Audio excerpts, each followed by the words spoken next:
how life works. If you're trying to achieve something great with your life, right now, I know exactly what's happening to you. You are metaphorically standing in a room with 1,000 doors. There are many things you're excited about, many things you could do, so many opportunities before you. The hard part isn't finding opportunity. The hard part is standing in a room full of opportunity and knowing out of those 1,000 doors that are open to you, how to close 999 of them and to have the courage to walk through just one.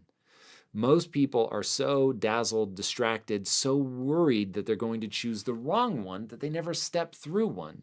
And so my advice to you is just run around closing doors like crazy, walk through one with reckless abandon, knowing that you can always come back the other side and try something else.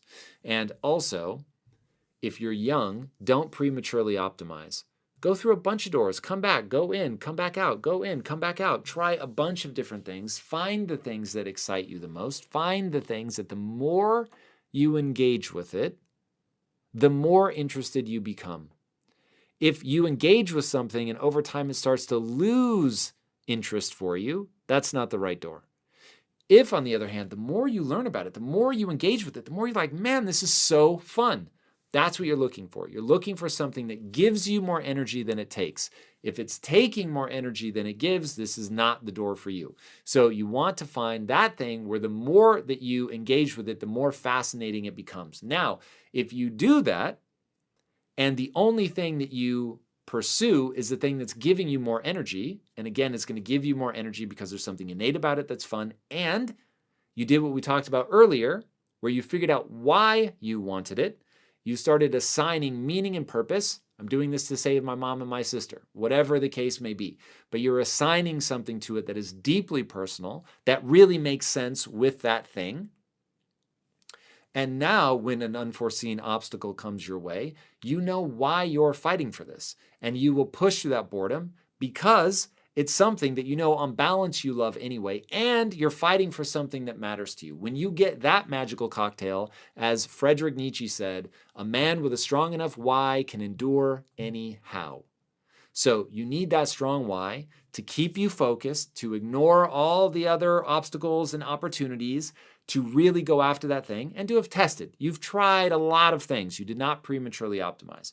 So I know that this one is good for me. I know that I'm not, because a lot of people, they end up they like the beginning. And so in the beginning, I know why I'm here. I'm ready to fight. This is good. And then as time wears on, laziness kicks in.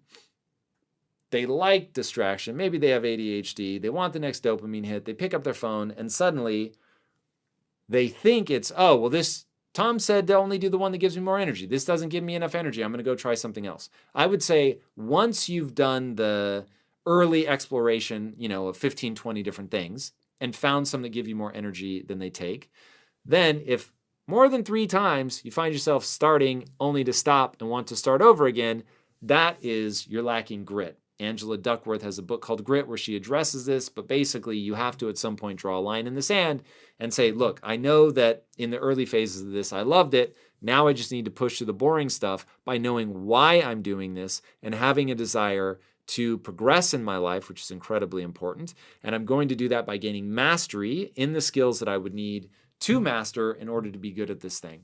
And then you commit and you go. All right, that's how that's done.